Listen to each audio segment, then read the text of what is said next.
We will.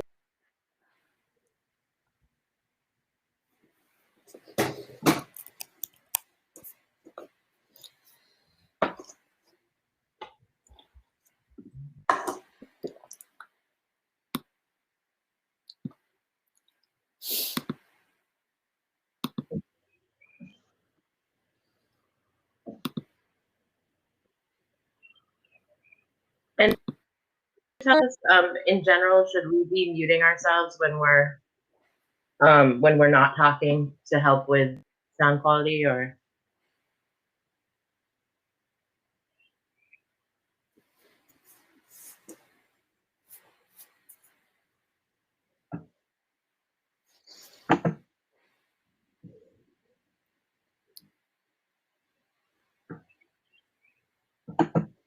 Hey, Ali, just so you know, Caitlin was explaining how there's both a chat feature and a Q&A. Just keeping everything in the chat. And if someone puts a question, Caitlin is going to copy and paste it into the chat. Good. So that we don't have to follow two threads. Excuse me. Guys, we can just write the workshop for each other and we need to.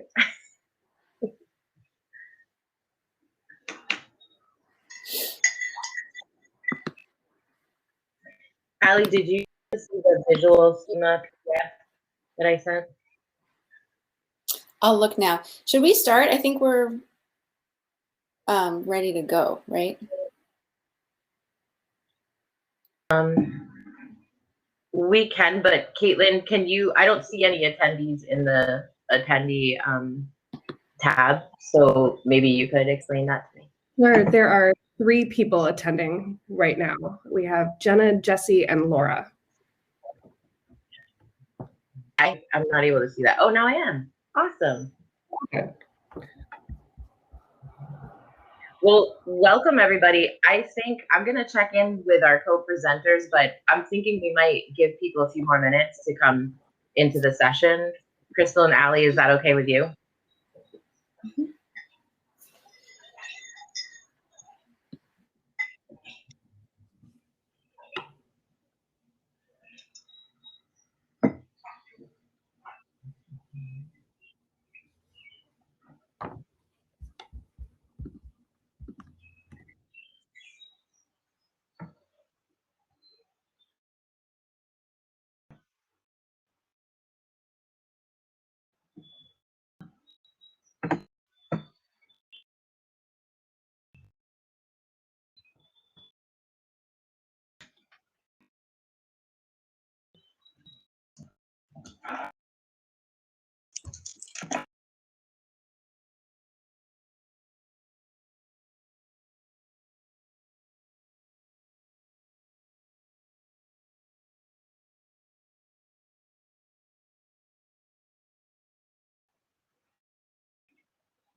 So I guess before we do introductions, Caitlin, maybe you could show the visual rainbow colors are here.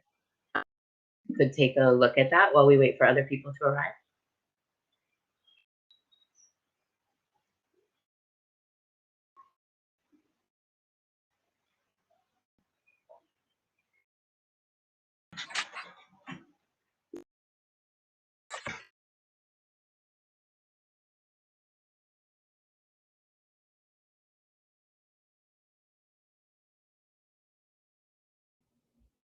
Elizabeth, can you guys see that? I can see it.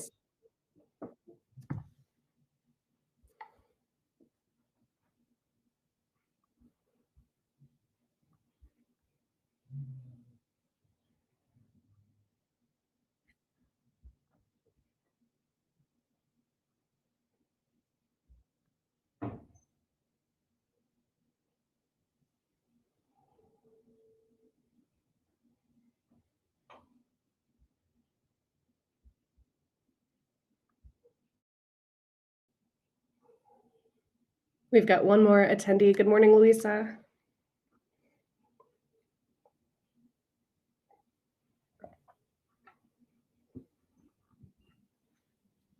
We're just giving people a little more time to arrive in case there's other people who would like to attend the session. And so we haven't started introducing ourselves quite yet. Caitlin, would you be able to tell me or us how to scroll down when we're in the attendee tab? I'm not finding it intuitive to do that. Scroll down in which tab, sorry? In the attendee tab, there appear to be more attendees, but I can't seem to scroll down. I'm not sure. I see 4 attendees. Okay. And that's all I've got. No worries.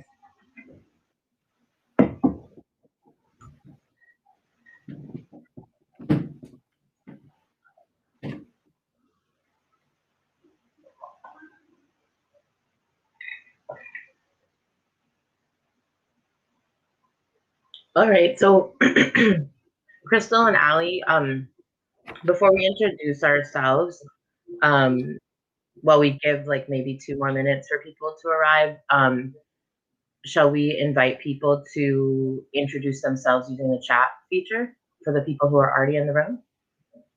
Okay, great. So, and I would say like, moderator and staff and conference participants, everyone, is invited to introduce yourself as you would like. Your name in the chat, your name, organization, love for you. It doesn't have to be an official nonprofit. Just be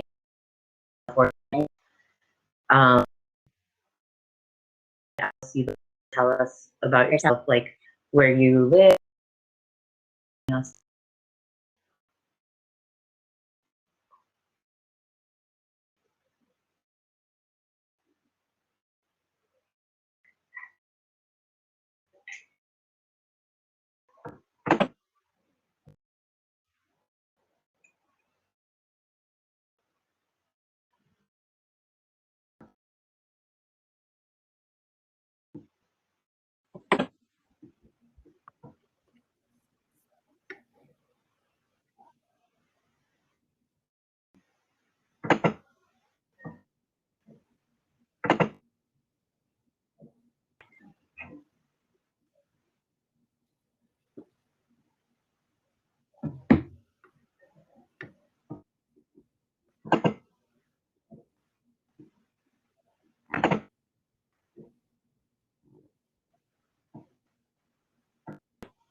So I just want to thank each of you who chose to be here for being here and for introducing yourselves via the chat. We're really glad that you're here.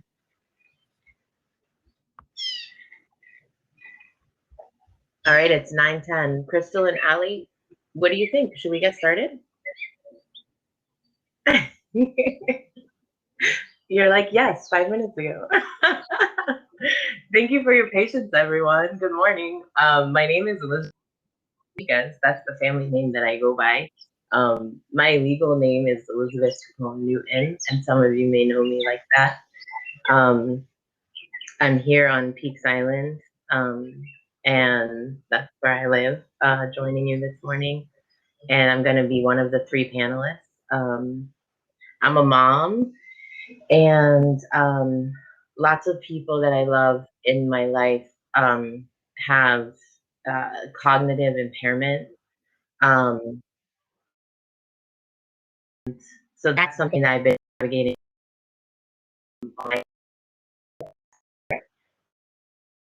this morning because of all the time it takes, and to try for people in my life who still need it. What else to introduce? I time person to build movements for social change across the world, and I've had to in at building movements to get to work side by side.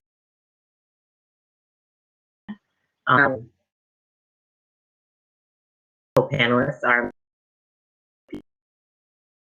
that way. Pass.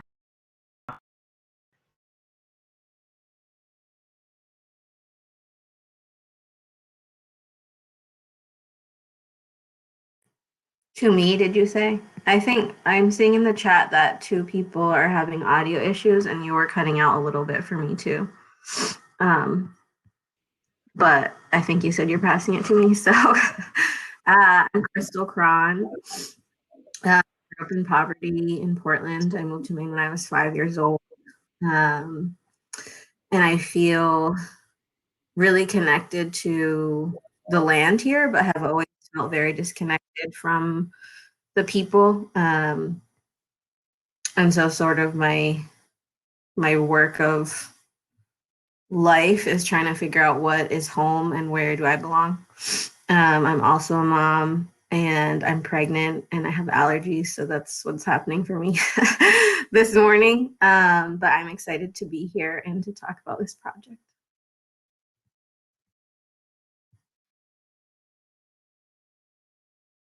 Hey everyone, I'm Allie. I use she, her pronouns. I'm Portland. I'm in Portland, and hooray for new babies. Yeah, let's see, to introduce myself. Yeah, I've lived in Maine for about 12 years, I think, and I went to college here and then left for a decade and came back. I also have 2 small kids, and one of them slammed his finger in the door as he was leaving the house a few minutes ago. So that's a little bit of the energy that I'm bringing today, but I'm really happy to be here and happy to have this conversation with Elizabeth and Crystal, and it's been really interesting planning for this talk. I feel grateful for the opportunity to actually sit down and try to think about what we did, because I think it all happened kind of fast. So I'm happy to be sharing it all with you today.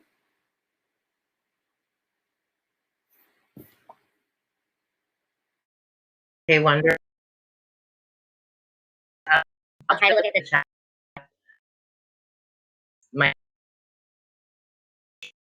Can hear me okay? Let's see. So it could be by free and low income person. But it's not that speed. But let me know if you're not doing well. All right. So the chat. Thank you for being here. Despite everything that's going on in our lives.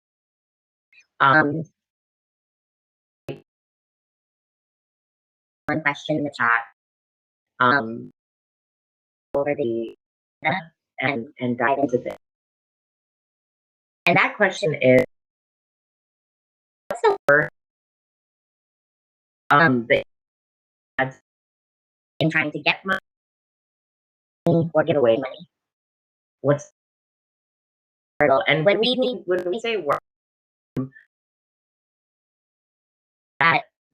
that's been least aligned with your values as a human being. So that into the chat as well.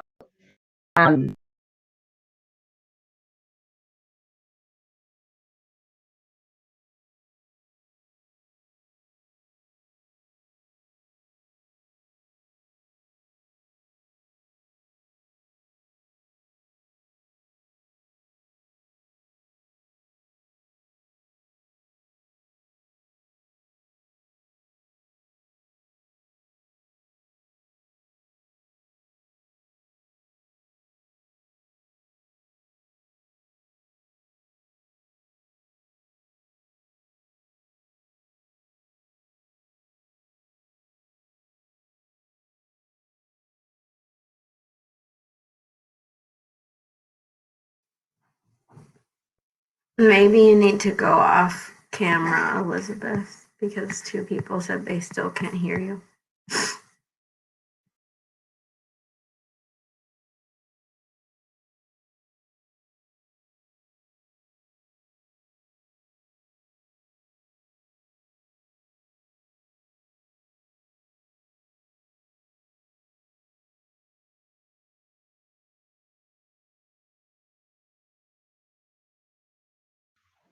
That's a good.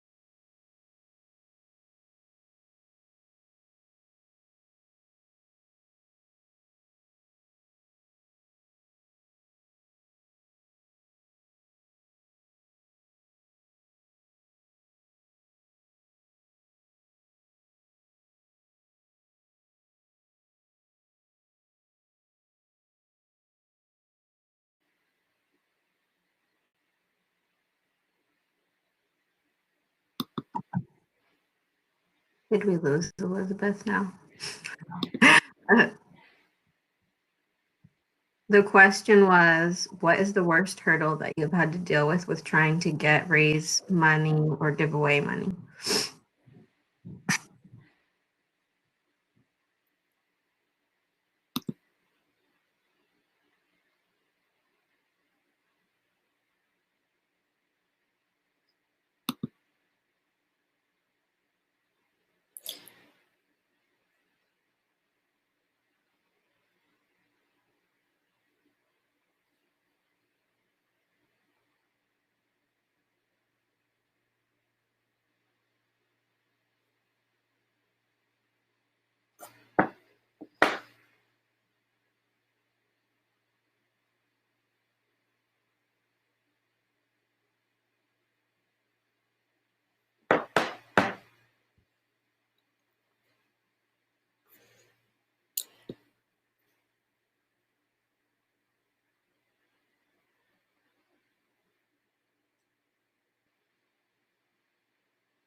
Thanks for putting this stuff in the chat. It's frustrating to even read that people have to deal with that, with both of the things that are in the chat already. They seem like probably like a lot of people could relate to both of those struggles. And my kind of limited understanding of trust-based philanthropy, it seems like the two problems that Caitlin and Jesse described are things that trust-based philanthropy try to get at.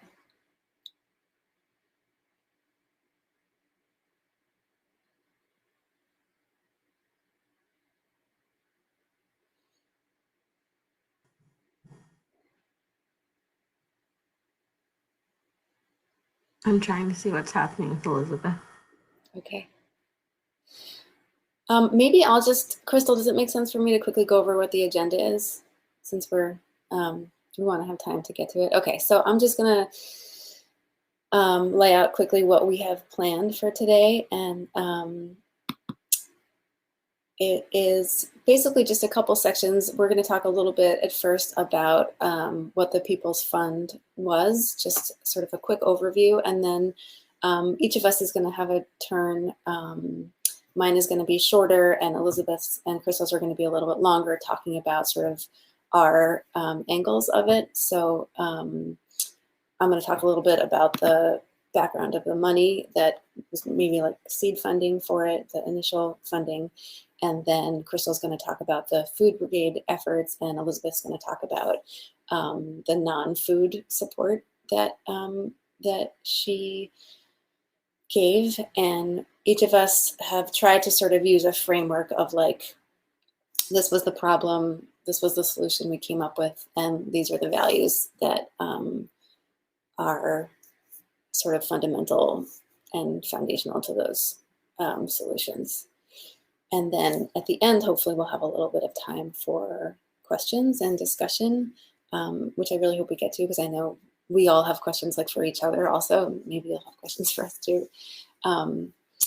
And we're also happy to, I think, take questions like during the conversation. So if you are wondering something, feel free to put it in the chat or in the Q&A, and I guess Caitlin will put it in the chat for us. I see Elizabeth is appearing by chat, so that's a good sign.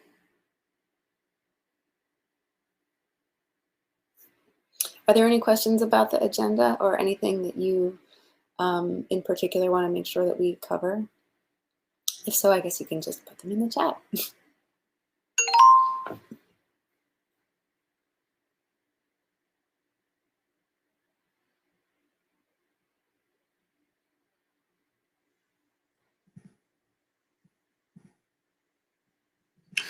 So I just got a message from Elizabeth saying she can't hear, she can only see the chat. So I don't know if she got demoted or what's happening. I'm not sure how to let her back in except to have her follow that link that we have. Okay.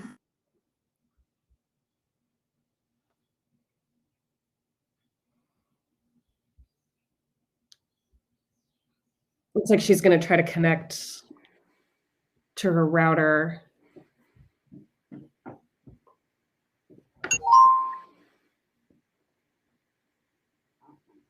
Yep, she says go ahead without her.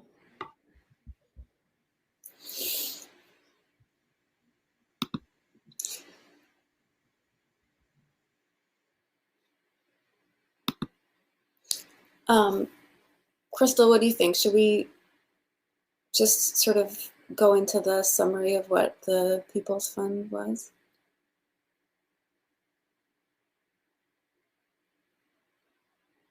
This was supposed to be Elizabeth's part of the agenda, but either I can do it, or if you want to do it, that's fine, Crystal. Yeah, so just to give a brief overview, you can hear me, right? Yes.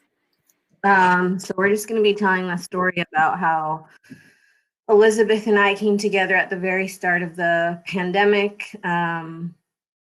We were, watching the news daily and having porch conversations about what we were going to do to address the needs in our community, kind of knowing beforehand that the response would be slow and that we would be the last ones. And so we worked together to get 2,000 people food weekly, and then also start a mutual aid fund to get people food for rent support, housing, medicine, bail, harm reduction supplies. And we were able to distribute about $80,000 in 4 months. 20,000 came from Allie, and the rest we crowdfunded on GoFundMe.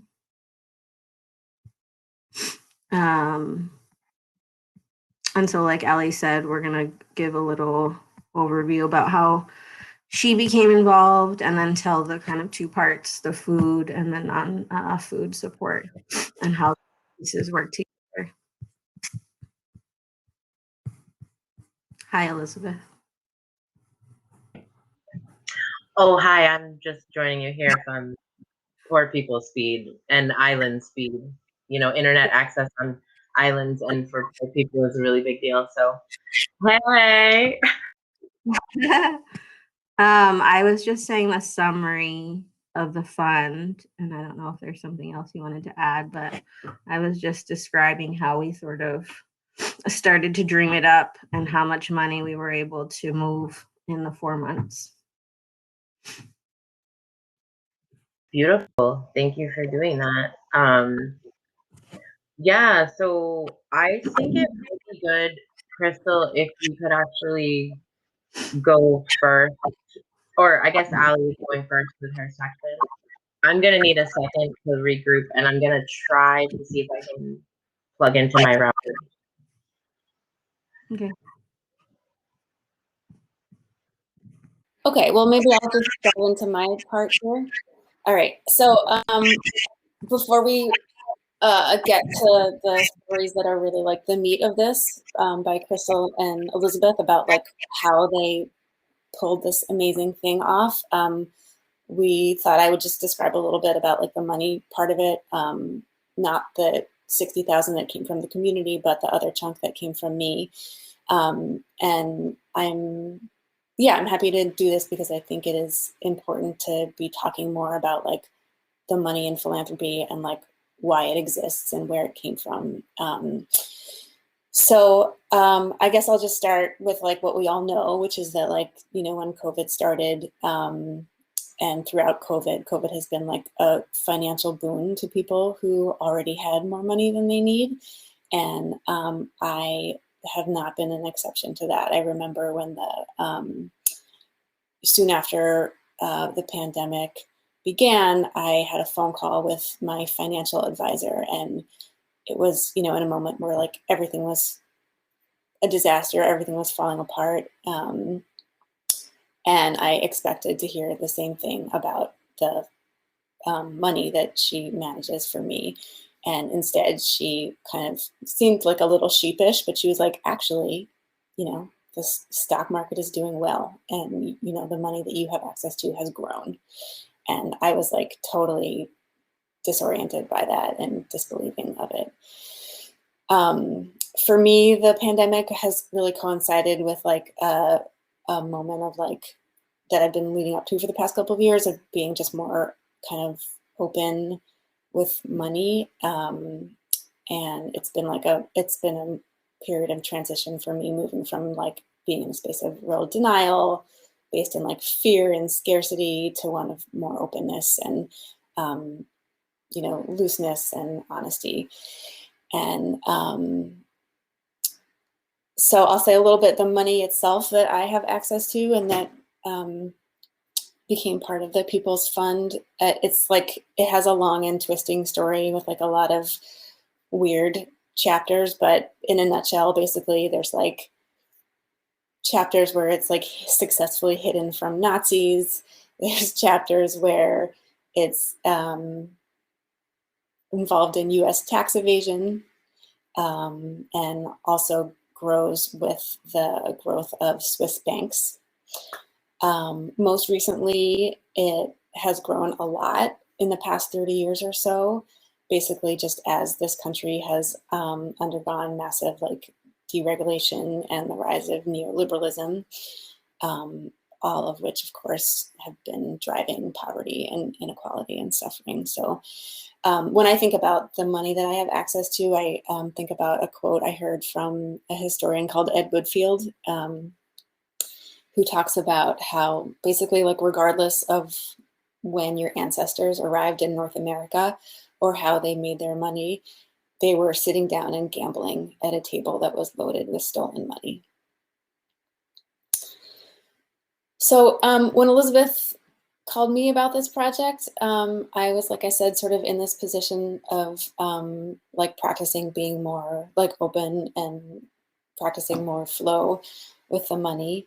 You know, at this moment, I knew that I was surrounded by suffering, and I think that's always been the case, but because of the pandemic, it felt even more so the case. I knew that the people in my immediate circle were not suffering because of the way this society is functioning these days, and I also knew that I didn't have the relationships with people who really needed money the way other people would. So I felt really grateful to be asked by Elizabeth or invited by her to participate in this.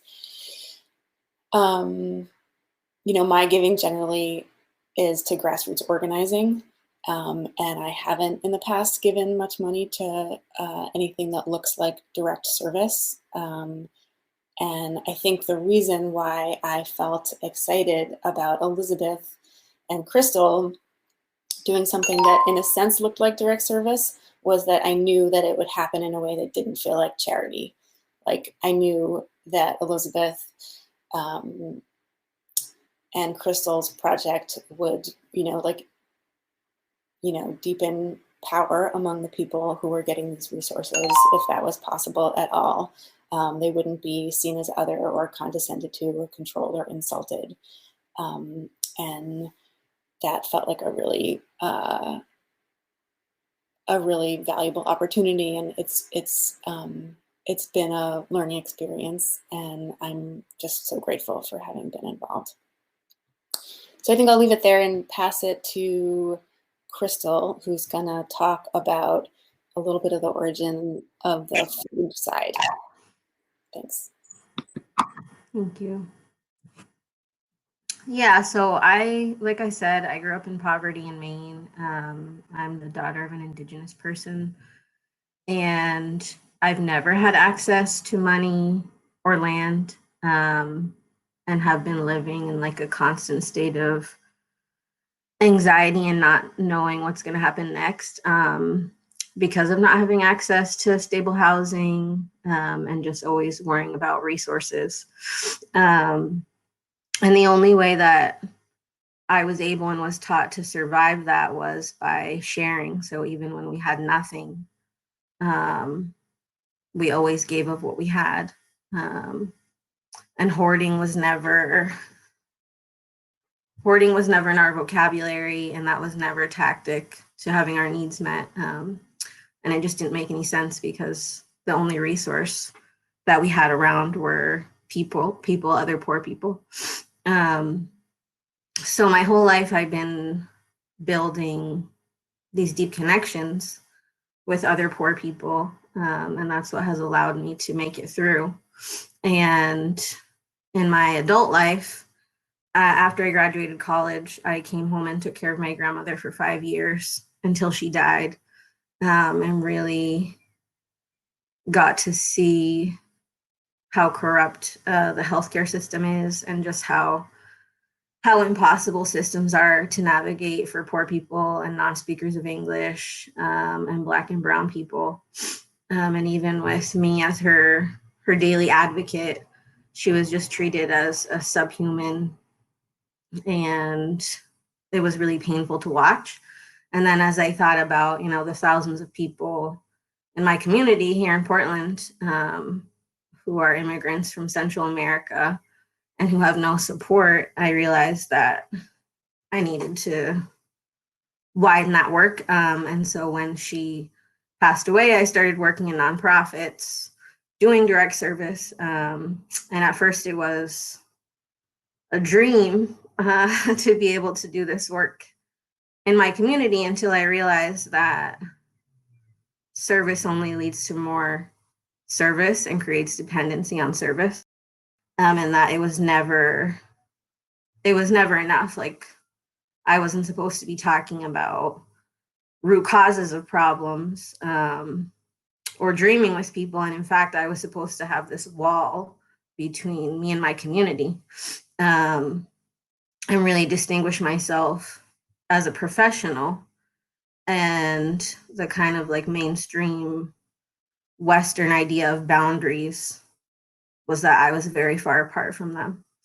So a couple of years ago, well, I started to organize a little bit in the places that I was working, but it just wasn't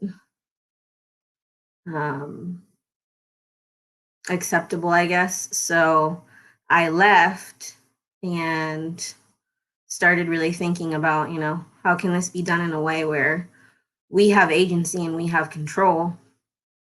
And around the start of the pandemic, I took a trip to the grocery store and I saw how there was nothing on the shelves.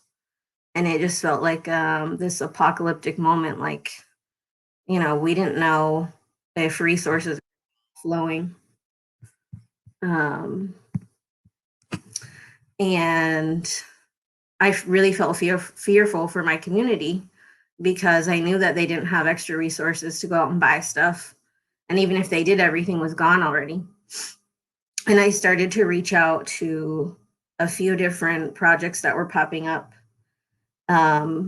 claiming to be mutual aid, but there were a lot of questions about why I was seeking funds on people's behalf and that they needed to contact them. And there were a lot of barriers like language and computer literacy and other things that were just not, you know, like when people are in crisis, they need answers now. So we made a connection with Contubat that was providing food in bulk to their employees. And I just had an idea that the fastest and most efficient way that we could move resources now was to get people food. I started making calls to community members, asking them to stay home. And the answer that I kept getting was, you know, thanks for your call, but if I don't work, I won't eat and I can't support my kids. So I knew that we had to start moving resources immediately and we couldn't wait because the people in my community work in high risk, like factory environments. So I called Elizabeth and told her, asked her, you know, okay, what if we start buying hundreds or thousands of pounds of food and just delivering it straight to people's doors? And she called Allie, and then the next day we started doing it. Hold on, I need to breathe for a second. My organs are all squished.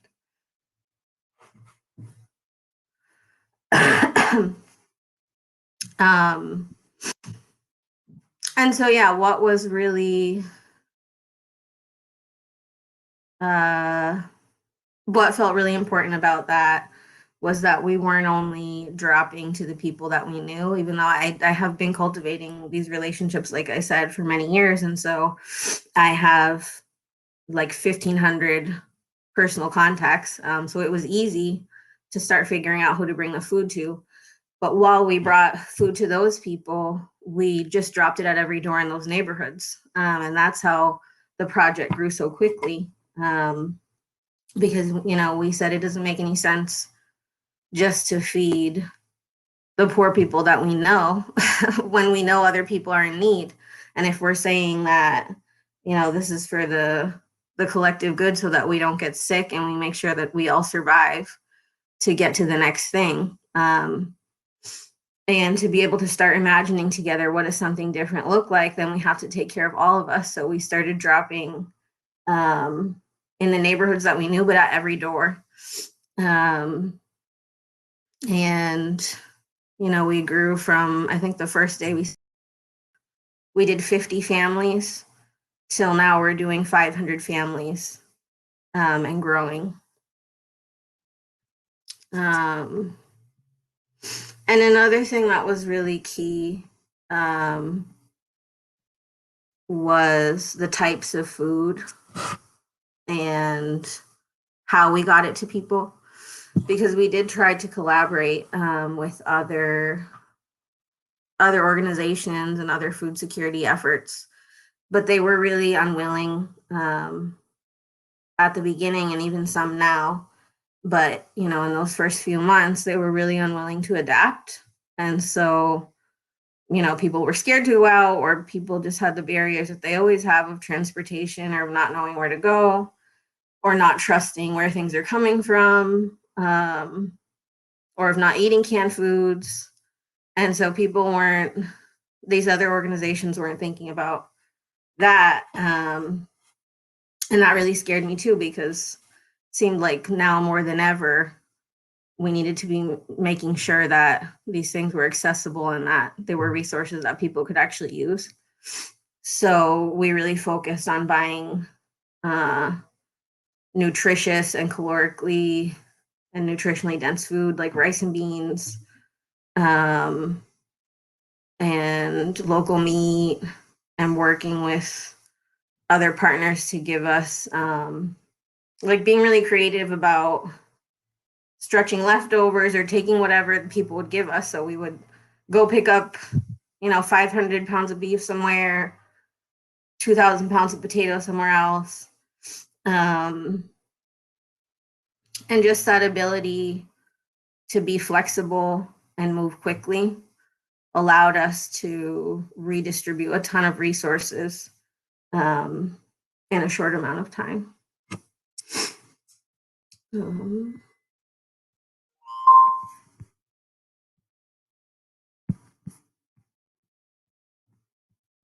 trying to think what else. I think maybe I'll stop there for now. And Crystal, do you want to answer the one question about who is doing the work of cooking? Just appeared in the chat. oh yeah, sorry. What was the question? Can you say it again? Who is doing the work of cooking? Oh, okay. It was all it wasn't cooked food.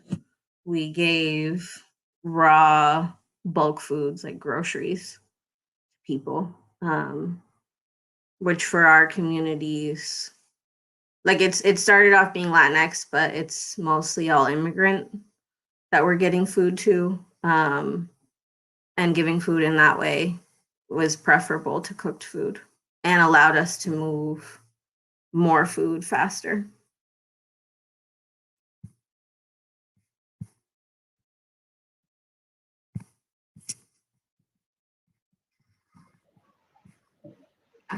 So I'll pass to you, Elizabeth. All right, thank you, Crystal. You guys hear me okay? Okay, wonderful. Hopefully it'll stay that way. Just wave your arms all about around. You can't hear.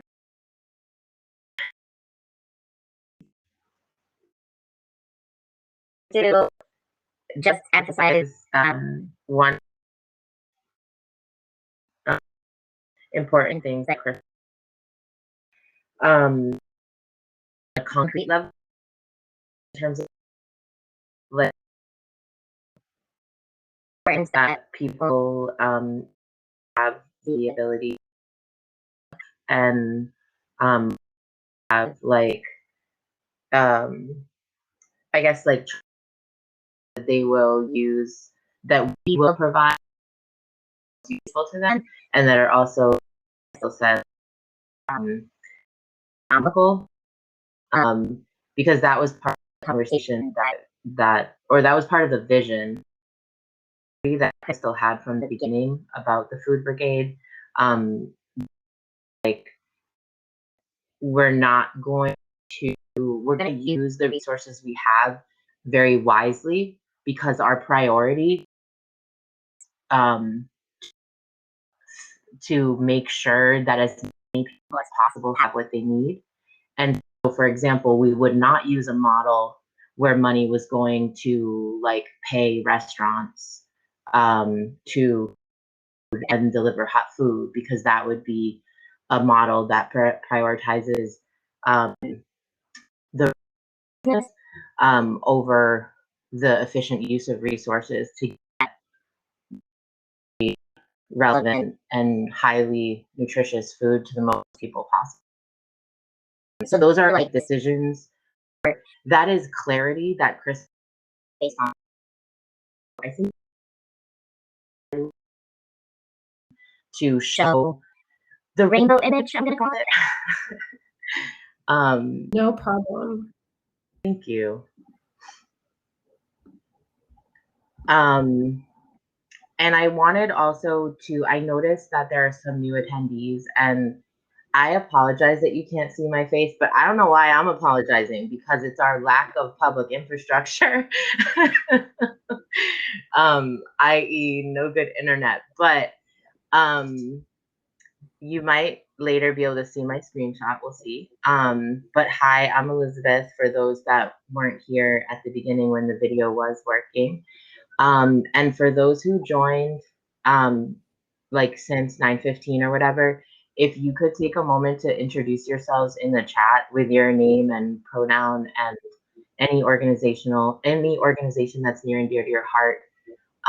We also asked everyone to answer a question, which is like, what is the worst hurdle that you've had to go through to get money, as in raise money or give away money?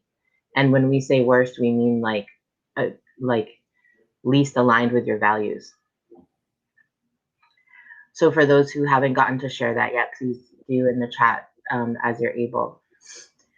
Okay, so I just want to take a second to let people read this slide, and I'm gonna be quiet for those who process information better with no auditory input competing.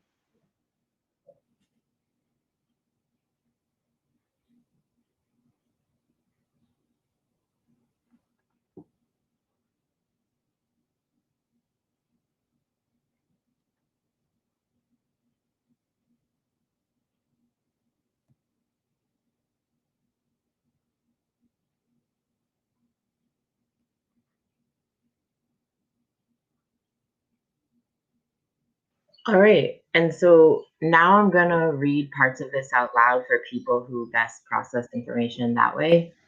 The questions that we asked as the Food Brigade and the People's Emergency Fund were these.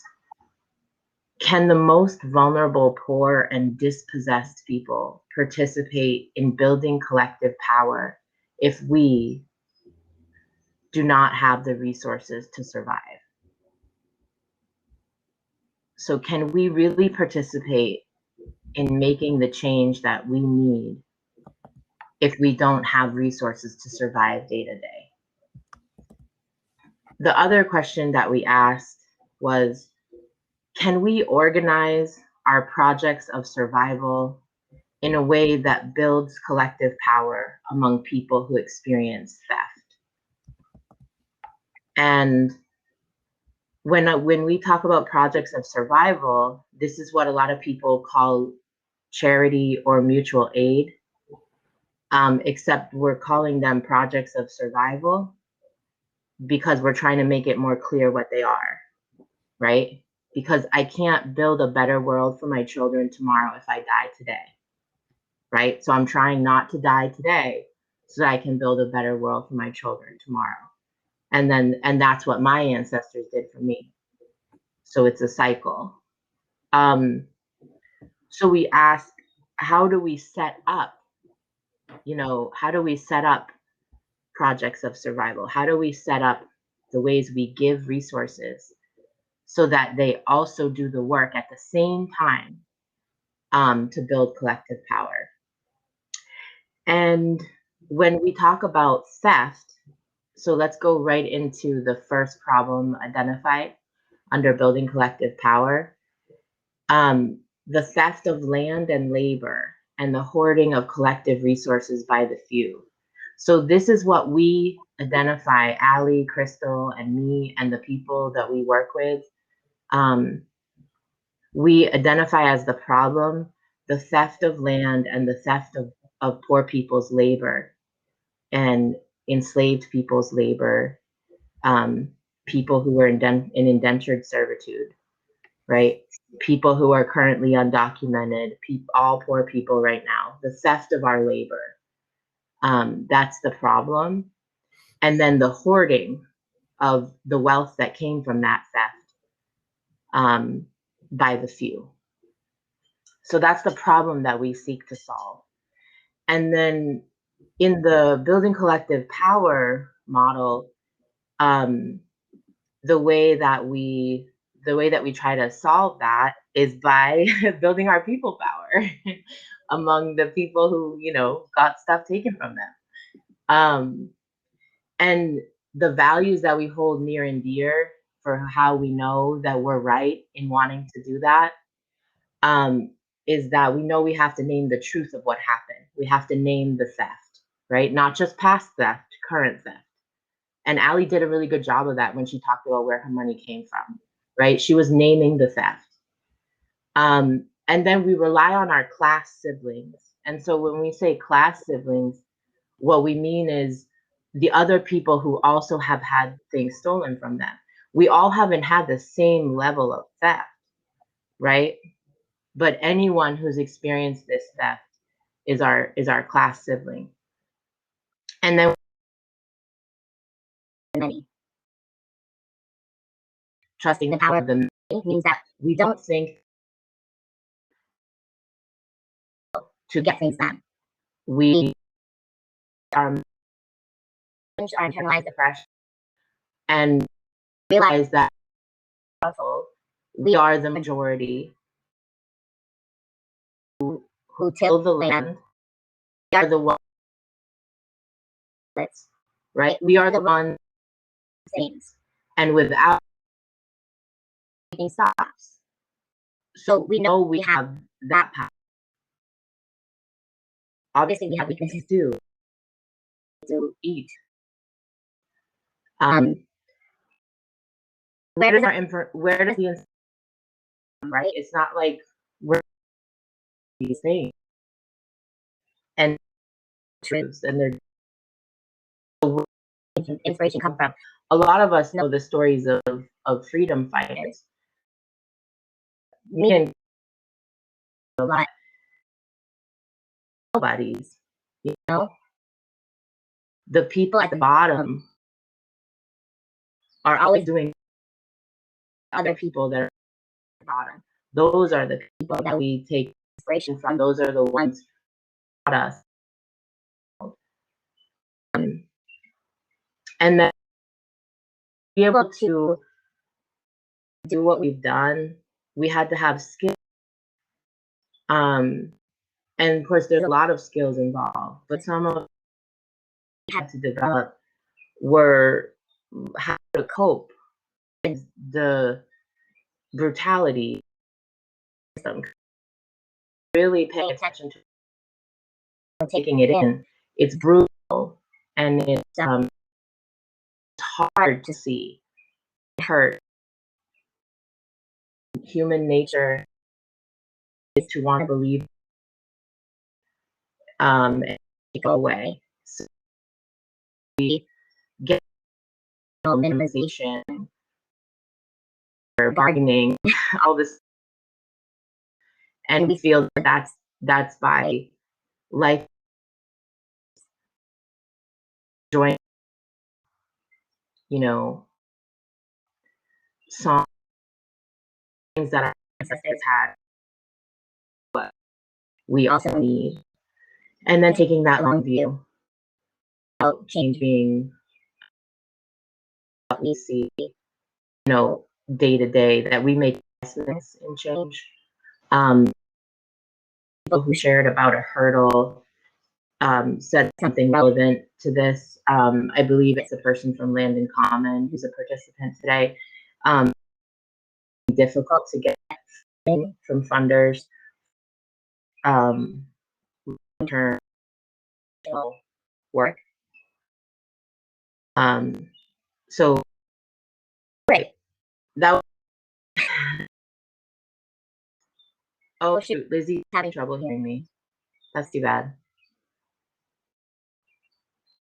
Crystal, have you?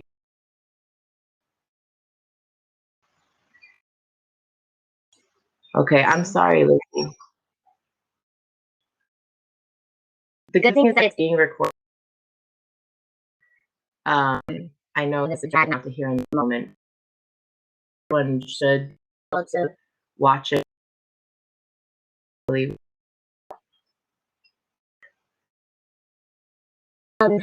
So it's 9:56. We have about 20 minutes left. Just want to talk a little bit about this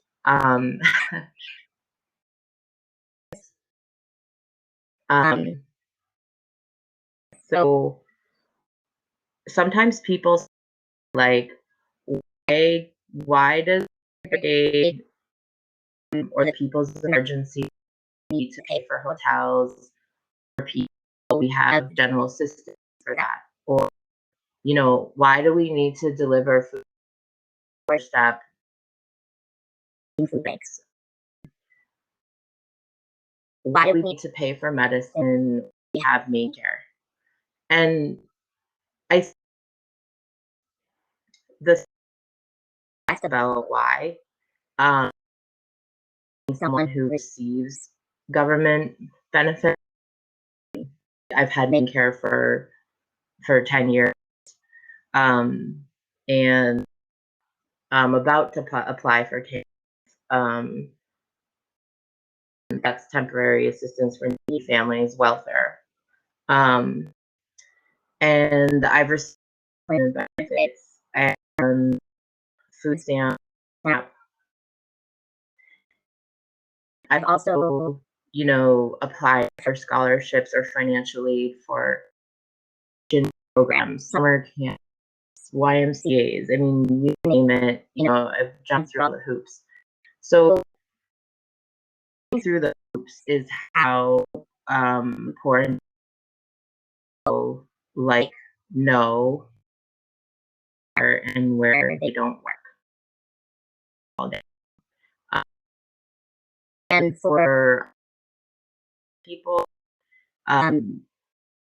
is like people are just because of their immigration status and not eligible under the law for these benefits.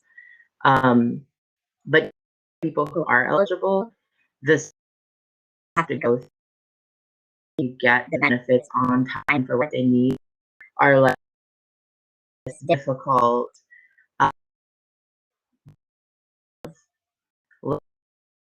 People, there's a lot of access issues that Crystal mentioned before, like with the mutual aid projects, even language, a lot of the same problems. You know, an application is online. It requires a high level of computer literacy or just language literacy. It requires knowing English. It requires, you know, believing that you deserve something, which someone may have never, you know, have told you that you deserve it. Also requires like knowing that it exists. Often we don't meet any of those requirements, or people have those problems as barriers. Government help and also non help. It's a full-time job to get what you need through the government and nonprofits, which is ridiculously inefficient. I mean, how do you parent and then also additional unpaid job of making sure you have what you need? Like,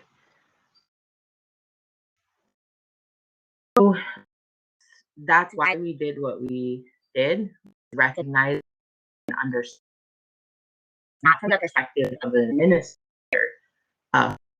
for the nonprofit, which, you know, Crystal and I have both done, or works for the government. You know, I've worked for the city of Portland.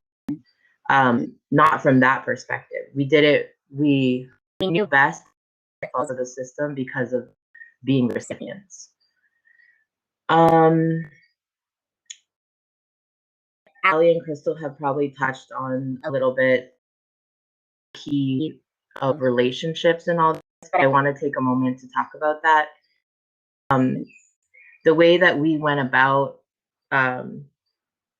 redistributing resources food and medicine, nights at hotels for people who had no place to be. The way we did it was so we brainstormed. We knew that was a community, and then we approached that person and we said, "Could we give you money? Needs of your community as they arise, as in when someone has no place to go, doesn't have food, like all the things that happened before the pandemic, at a faster rate, beginning of the pandemic, and we asked when the people who trusted the community came to them and said, I know what I'm going to do, would come to us and say, Elizabeth, Crystal, this is what, and so, of course, are you kidding? Of course. Yeah. So that's what we did. It was very simple. A lot of it was by Facebook Messenger, text, whatever community for the person. And yeah, basically we used Venmo, PayPal, cash when necessary, the hotel to pay over the phone, via credit card. I mean, we just made it happen. Often we would hear about a need and within 30 was taken. The vetting process was important for people to know what they did, trusting the leaders who had relationships, that they the need, and then the problem of getting them the money. And as is good practice, always try to get them the money. So what I mean, if the need, then we right, or we buy the food. But if there was not to directly pay for what's needed, then we were willing to put cash in people's hands because we trust people. That's their sacredness of their willingness to be vulnerable. So I'm gonna pause.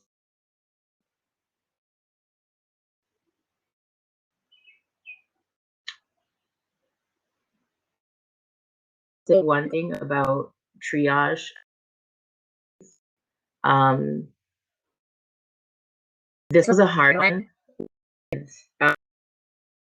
We encountered sometimes that there who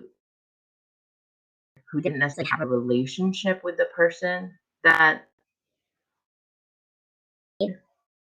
and when that happened, and you in direct contact with the person who had the need, were highly complex. Sometimes they involved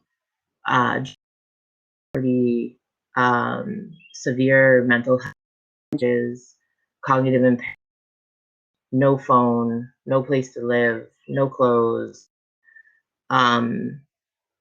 Those were the hardest situations, and they were time consuming. Lessons that was that for equitable use of our own time and resources, that it's important to make sure that I don't know, Crystal, if you want to find a better way to say it than me, that make sure that we keep funds to the people, to the most people. We don't end up getting or stuck person, if that means then people can't be helped because of that one person. That's kind of I'm just gonna leave it like that. Things that we that was, you know, hard to deal with. So I think that, like, you know, we allowed 10 minutes for people to arrive, and then we had technical challenges. We now have a few minutes left for questions and answers. But before we go to, I just wanted to see if they to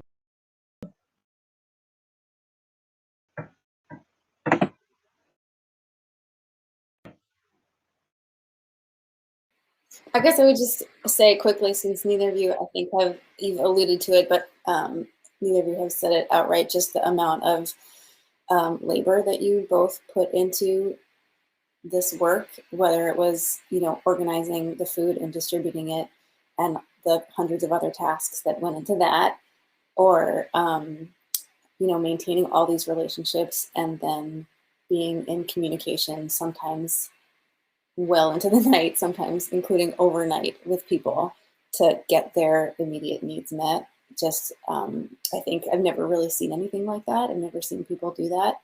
And I feel like it really bears acknowledging.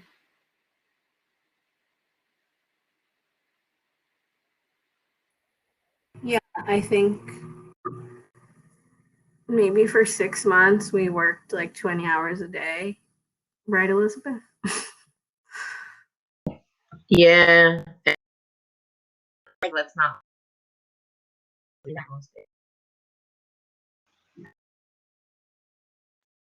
Yeah, Important problem. I said if we die, we can't make the world for another 40 years. So I like don't mind showing the image again. There's before we go to questions, and if putting questions in the chat, be brave. Ask the real thing that you're wondering. We're not gonna get offended.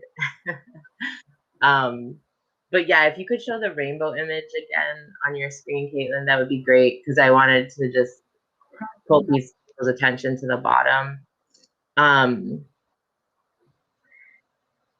I think that one of the most important things we have to do is have many people build the skills that Crystal and I have, so that Crystal and I get breaks. A lot of people already have the skills. It's just that, like me and Crystal, you're using them in service of a foundation, of a nonprofit, of a local city. So the way I like to say that is, like, you know, you're giving away all your good stuff to organizations that don't share your values. And you know, forgive me if it doesn't apply to your situation. That's okay. But I did that for a long time. I gave my time and talents to Columbia University, to Mount Sinai in New York City, to a small Mexican organization that was led by a very corrupt person. I gave my time to the city of Portland. And my talents were always, I was always trying to use them, you know, well. But I was letting organizations that don't share my values use my talents for their purposes. So that's some of us, we already have the skills. Like at the bottom there, if you see, it says knowledge of where resources are, efficient, fair systems development. A lot of us, we already have these skills. We already have love for the survival of our people. We already feel like we're in solidarity with the most vulnerable. But it's moving them from our job controlling them to, you know, taking action in the part of our life where our boss is not in charge. It doesn't mean you have to leave your job and be poor, but you could keep your job, but you could still use your time and talents in ways that are separate from that organization and their different values. So yeah, I guess that's what I wanted to say, and then open it up for questions.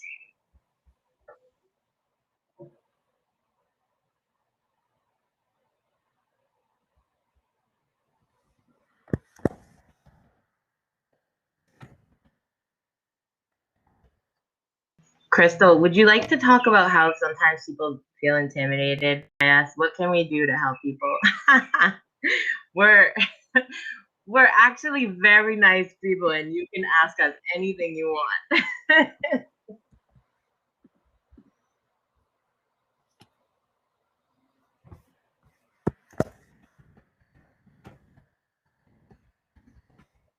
You want me to say about that?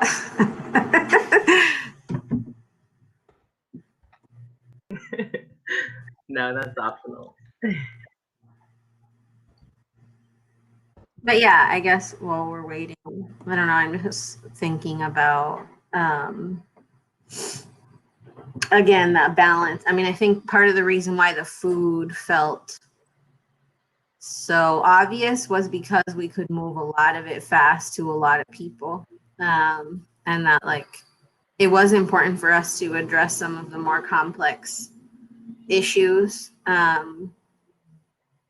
But just thinking about like how quickly things were changing and how many people, you know, not went from even having no need to suddenly a need, but like having huge needs all the time to it now getting catastrophic.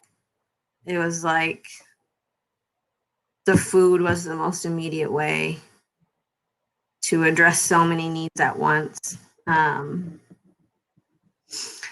And so for as we continue to do this, as we prepare for the next apocalypse, that's something to think about, I think. Just how do we continue to balance that, and also how do we guard our time, like you said, because, you know, there wasn't a huge team, it was us addressing most of these needs because we have those skills and because we have the, you know, like you said, like this work is brutal. A lot of the things that you encounter are brutal, but who else is going to do it if we don't do it, especially when we have lived this stuff and we are navigating these systems, not just for people and on people's behalf, but on our own. And we know how dehumanizing it is. That's why we continue to do it, and that's why we don't say no, because we do love our people. Yeah, and I think what we want is to have a bigger team. You know, we want more people to be with us. And I think I'm going to look at Jesse's question first. What are some steps you could suggest for wealthy folks who are starting to think about ways to move from a charity mindset to a practice of being a class trader? I mean, I think, you know, with 1 minute left, I think that people should email Allie at allie.man@gmail.com and build a relationship. I think that would be the most bang for the buck in terms of a next step, is just take a walk outside with Allie and talk about it. Because it's a beautiful, lovely thing. And if you prefer to take a walk with me and Crystal to talk about it, we can do that. But we're not wealthy like you, haha. Not you personally, Jesse. But we're not wealthy people.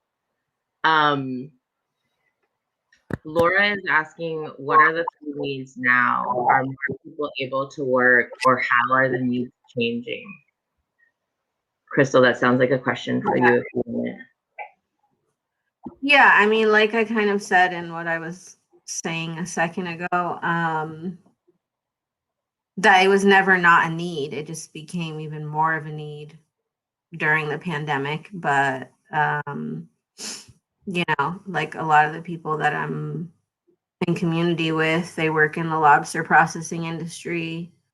They get paid 40 cents a pound for processed lobster meat that's sold for $60 a pound. And so they work like 14, 16-hour days, 6 days a week, and make like $15,000 a year. So I don't think it's changing. And I think, and people, they're never going to be able to make up the income that they lost during the pandemic. And they were sending money home, and a lot of people got sick. And so people are in a much worse way now than they were before. I wanted to highlight that piece about sending money to home countries. So the importance of understanding that even if people are quote unquote back to work, no one's been relieved of their obligation to their ancestors and to the people who birthed them in Central America or around the world. And so there is still a need to move money from rich people to poor people. Caitlin asked a good question. I know we're at 10:16 on my laptop, but I'd like to answer Caitlin's question. What can foundations learn from our nimble and speedy approach to getting things people need into the community? I think that foundations can learn that their priority should be moving money in the most flexible way possible, and that they should trust community leaders to know how to do that, that they should immediately cease and desist with anything that trusted community leaders identify as laborious and unhelpful, and that they should focus the sharing of wealth on moving it to the people who have the best reputation for being trustworthy in communities, and that there should be less attention to things like tax advantages, less attention to liability, that when we prioritize tax advantages and liability, we are just reproducing harm. And so we need to stop making those things a priority. We need to start centering on the immediate needs of people as the priority.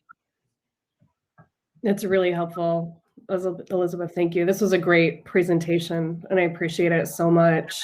I'm going to stop the broadcast now. I'm going to wait about 15 seconds for everything to catch up. So we'll count down, and then I will see you guys on the back end. Thanks for being here, everyone. Thank you.